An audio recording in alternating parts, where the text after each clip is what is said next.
candidat aussi joxe woon na beneen ndogal beneen ndigal du dëgg donc kenn mënatul ji génne ñooñu ci processus bi comme nuñ ma mënuloo génne ci processus donc li ñuy def yëpp bu ñu waxee waxu amnistie ñu jëlee ko benn genre moyen de démobiliser l'électorat wala de créer une division entre nous day indi problème parce que tamit bu dee ndaw dafa génnoon ci manifestation politique sànni xeer mu toj oto jàmbur kooku amnistie mën na ko concerner mais ndaw bu yeewu est-ce que nga comprendre jël paaka dem jam nit ci manifestation politique kooku kenn mën na ko baal parce que loolu warul nekk le sens de l'amnistie amnistie dafa am benn philosophie bu koy jiitu boo seetloo même Afrique du Sud bi nga xam ne apartheid la woon mais ba ñu toogee ba bëgg a juboo ils ont créé une commission vérité et réconciliation da ngay taxaw wax li nga def wala ñu wane li enquête yi wax bu boobaa nga jéggalu ñu jéggal la mais maintenant c'est comme si en réalité benn porte-ndol bi ñu indi la bu bees pour jéem a démobiliser nit ñi te moi je crois fortement que ni nag bu ñu defoon seen enquête yi dinañ xam ni responsabilité wu diw fii la yem responsabilité diw fii la yem mais ce n'est pas dirigé parce que ñooñu ils n'ont pas exprimé le besoin de le faire mais boo ko indee dafa mel ni la quintessence même du dialogue c'était la loi d'amnistie qu'ils allaient proposer ku ci wax ñu foog ni dafa am intérêt boo ci am ci ginnaaw ku d'accord ni dañoo war a indi jàmm ci réew mi war nga rafetlu benn amnistie buy indi jàmm mais quand même mais qu'on nous dise qui a fait quoi parce que moi j'ai vu des vidéos de jeunes Sénégalais qui ont été torturés par qui il faut qu'on le sache j'ai vu quand même aussi des jeunes Sénégalais qui ont jeté une pierre sur la tête d'un policier est-ce que loolu dañ koy bàyyi noonu pour perdre ses profits non il faut qu'on discute bu boobaa xam nga bu ñu waxtaanee ba ku nekk xam ne lii def naa ko mais waruma ko woon def dina tax ba ëllëg kenn du ko defaat mais parti comme ça ak ku fi munti falu tu vas avoir du mal à gouverner parce que on a maintenant comme on dit quoi jam nit dafa yomb daal dafa nekk lu banal te kon xamu ko woon Sénégal ren di nit sax dafa nekk lu banal ci réew mi sandi xeer moom kenn waxu ko saaga kenn waxu donc il faut qu'on comprenne que lii moo ñu war en tant que citoyen après ñu doxalee ko mais maintenant si on revient au sujet mooy lan tey jox ne en fait commission yi ñu créé woon le lundi jébbal na ko rapport mais mu toogaat bu ne lundi lay recevoir ñooñu pour ñu jox ko rapport bi après moom xamuma ban délai lay demaat saisirat conseil constitutionnel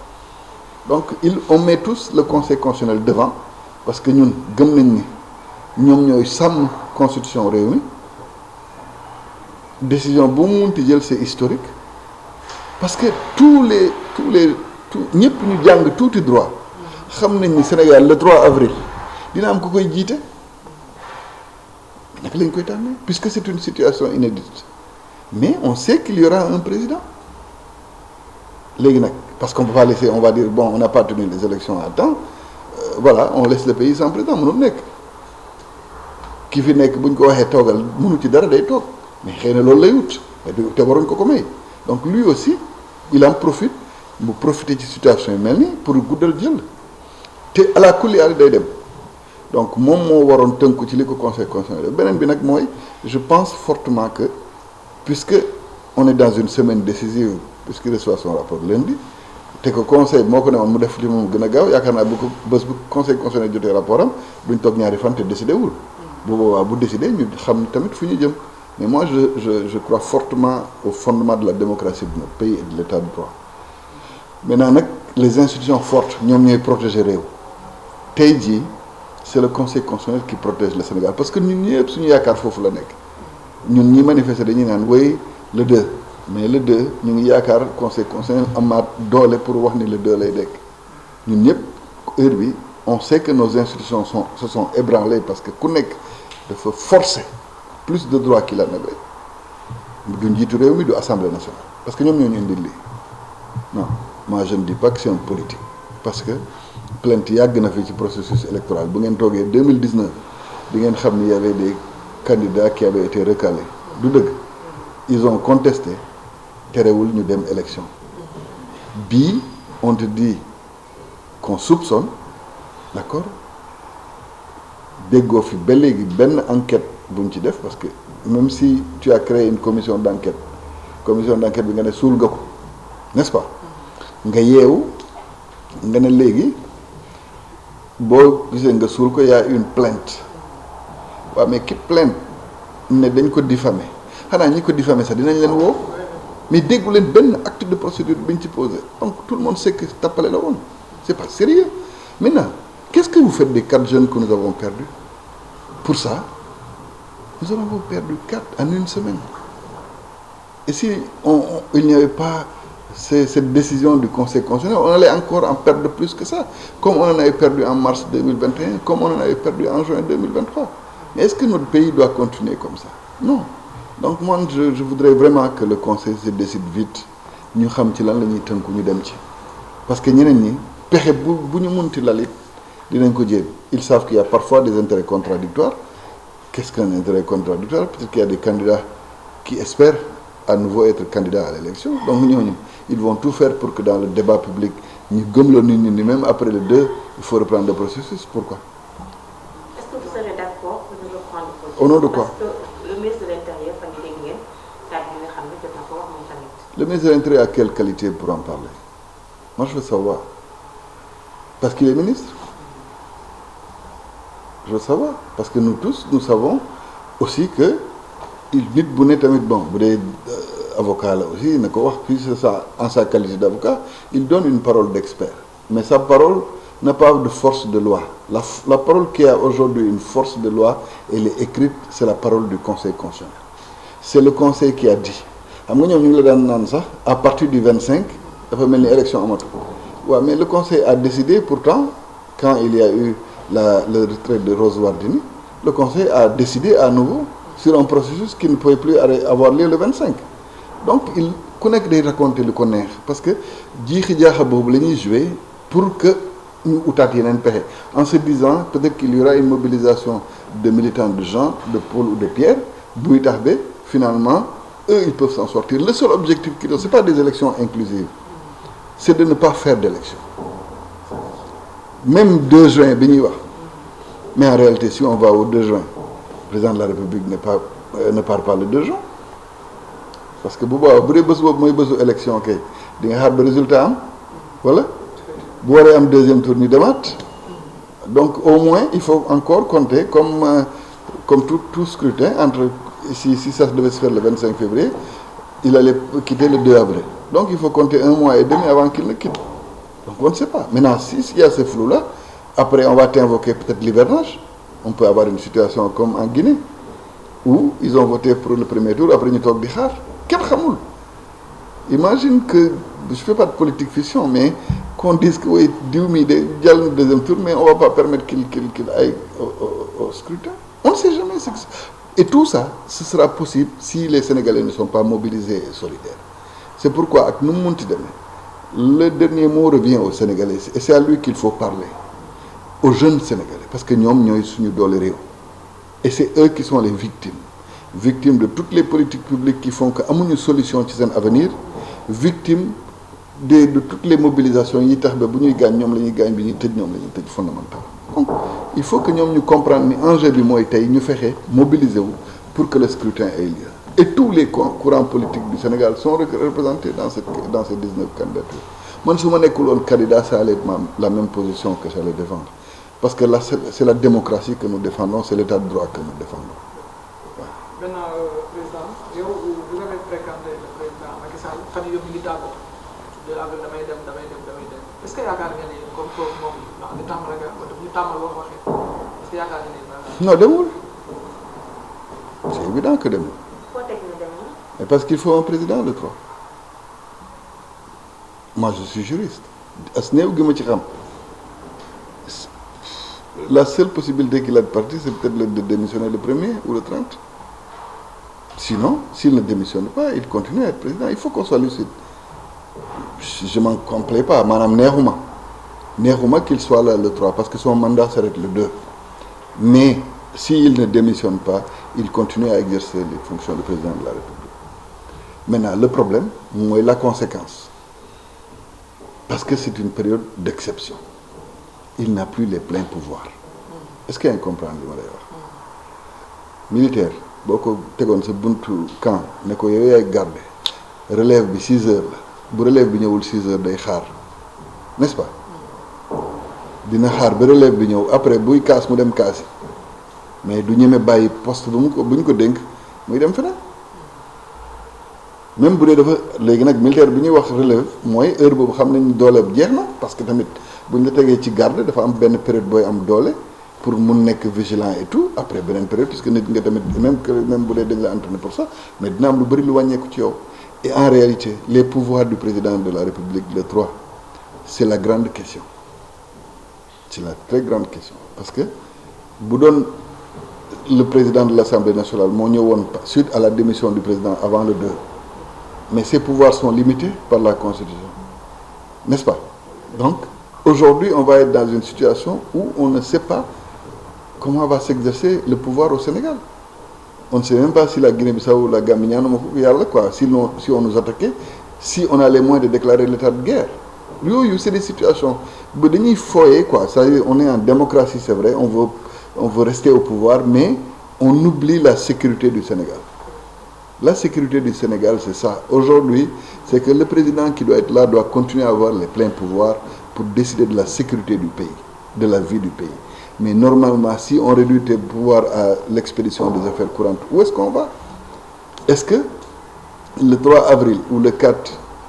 le président peut signer avec un accord de coopération avec un pays étranger je ne sais pas et voilà où on nous amène donc moi je dis qu'ils disent qu'ils partent ou qu'ils partent pas je sais que le 3 avril s'il ne démissionne pas avant le 2 c'est lui qui sera le président du Sénégal.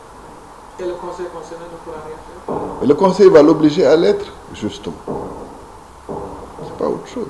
Parce que le conseil sait qu'il doit mais si Macky Sall n'est pas à la tête du Sénégal le 3 sans avoir démissionné le 2 il sera passible de haute trahison il le sait. On ne laisse pas un pays sans un gouvernement. leneen yëpp c'est des débats dañuy rafetal rek mais dans notre lucidité on sait que s'il ne démissionne pas avant le 2 il reste président de la République maintenant c'est te moom du démissionner xam naa. je sais pas. bokkul ci ah il a dit non il a dit qu'il démissionnait pas je pense qu'il l'a dit donc s'il démissionne pas il sait qu'il va être président le 3 yéen xamu leen ko mais moom xam na ko. président ñu lay nuyu ñu dégg keroog le ministre de l'Intérieur Sidiki Kaba tout de suite après sortie bi ñu bëri xel yi fi ñu dem moom mooy ci le président de l'Assemblée nationale comme interview ñu koy wax boobaak léegi ndax dina mën a nekk deuxièmement moom mooy su ñu doon wax sànq di ministre de l'Intérieur ñëpp xam nañ ne moom moo organiser les élections est-ce que yéen a ngi bàyyi xel ci loolu. en réalité boo seetloo bu baax depuis qu'on a commencé le processus électoral c'est le DGE qu'on connaît du dëgg donc en réalité même su dee kilifaam c'est le ministre de l'Intérieur celui qui est en charge des élections c'est la direction générale des élections te nag ñoom malgré la pression qu'ils subissent ils ont essayé de jouer le jeu c'est ça le problème qu'est-ce que lan mooy motiver ministre de l'Intérieur à dire quelque chose comme ça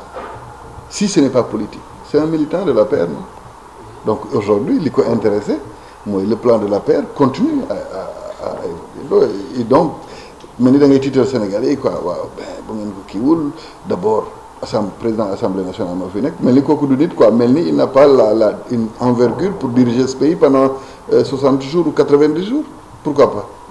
vous pensez que ce pays-là il est dirigé que par le président de la République non bu doon loolu hôpital du médecin moo koy jiite wala da ngay gis hôpital bu médecin di jiite xam nga c'est très rare l'État c'est ça il y a un chef c'est vrai mais nos forces de défense et de sécurité sont assez organisées pour gérer leur mission de service public nos administrations sont assez organisées pour gérer les missions de service public li ñuy sóob ni waaye Sénégal ak la crise comment on appelle ça ils en parlent la crise djihadiste dans la sous-région ay genre conflit yooyu il faut une certaine envergure oui il faut une certaine envergure mais celui qui décide c'est celui qui est conseillé en réalité c'est beaucoup d'informations qui arriveront à la table du président avec des forces civiles et des forces militaires qui lui disent voilà la meilleure option et avec des arguments il décide donc dafa am na nga xam ne ku ci mënti wax it xam na fu mu yem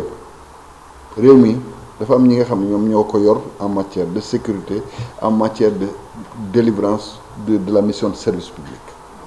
Donc chacun est libre, parce que ça c'est des avis politiques. Lui, il agit en tant que politique. Bon, si il était, comment on dit, s'il respectait l'état de droit, tey jii il allait dire damay tënku ci le conseil constitutionnel de décider. Parce que le 2, c'est le conseil constitutionnel qui va être saisi. C'est lui seulement qui est capable de dire j'arrête tout le processus, je le reprends. C'est pas le pouvoir, non. C'est le conseil. Parce que si le président, si supposons que ce soit un président intérimaire, bu waxee ne dafay tasaat affaire yi defaat élection, conseil bi ne ko non amoo droit, c'est le même processus qui continue, mënu ci dara. Est-ce que vous comprenez? Donc c'est des avis de politique. Et ça, c'est pour mettre la pression sur les Sénégalais. Oui, nañ ko muñal quoi. Sinon, dinañ fi yaxaat. Comment si vous voulez faire les élections le 2, parce que c'est leur proposition, et que le parrainage est maintenu, vous allez faire, entre ce mois-là et le mois de juin, vous avez les moyens de faire des opérations de collecte de parrainage, de validation du parrainage, et de déposer tous les documents civils et qui sont demandés pour la candidature. Voilà. Donc il faut que nous créer pour créer le flou. Mais si on est dans une république sérieuse, lii c'est une grande erreur déjà mais dafa doy sëkk waruñ ci yokk leneen mooy boo toogee nga changé waat processus da ngay créer waat beneen recalé ou beneen spolié ou beneen frustré qui va aller dans les mêmes conditions se plaindre et après on va faire quoi? C'est le plan. waaw si c'est le plan qu'ils veulent dérouler mais nous on refuse, c'est tout. Justement, Mame Boye Diao, Amadou Mame Diop boobu pourtant war na mën a assurer intérim. N'importe qui peut assurer l'intérim. Personne n'a été à l'école pour être président de la République. Non. Aujourd'hui, le chef de guerre de l'Ukraine, c'est un acteur. Voilà, c'est un homme de la culture du cinéma. Ronald Reagan a été président des États-Unis. Voilà. À Madagascar, Ange, il était quoi? DJ. On n'est pas né pour être président de la République, on n'est pas formé pour être président de la République. C'est une passion, c'est un destin, c'est une ambition que vous avez pour un pays. Foofu la jógee. Si c'est ça, dites-moi par quelle magie Senghor aurait dû être président de la République. Lan la fi defoon avant? Rien. Si c'était le politique, c'était Lamine Gueye qui avait l'envergure politique. Abdoulaye Wade, même bu dee ñëpp rafetlu nañ jàngam ak tout. Mais quelles sont les fonctions administratives qu'il a occupées dans ce pays? Ministre d'État auprès du président de la République 2 fois. Loolu moo ko jàngal nekk président. C'est de la cosmétique ces genres de débat là. Non, c'est vraiment c'est un faux débat. Doomu Sénégal bu mun remplir critère pour nekk candidat sénégalais yi bu ñu la falee mën nga nekk président. Suñu sartu réew nag moo ne bu njiitu réew mi démissionné woon wala mu gaañu wala qu'il y ait un empêchement, c'est le président de l'Assemblée nationale qui assure l'intérim. Xawma lu mu jàng seetuma lu mu jàng. Mooy sénégalais yi ñoo ko député sénégalais yi ñoo ko tànn def ko président assemblée nationale. Il devra à ce moment-là assumer pleinement ses fonctions. Yaa ngi dégg mais et il sait que ce sont des fonctions encadrées parce que il se limitera au strict minimum jusqu'à l'organisation des élections mu dem. C'est pas autre chose. Mais fii kenn juddu fi pour nekk président kenn jàngu ko. La preuve c'est que ñi ngay yaakaar sax ba fal leen ñoom ñoo lay décevoir non ba voilà.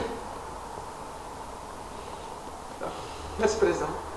Merci waaw ma delluwaat rek quoi di ñaax encore une fois les différents ténors de la coalition en fait du front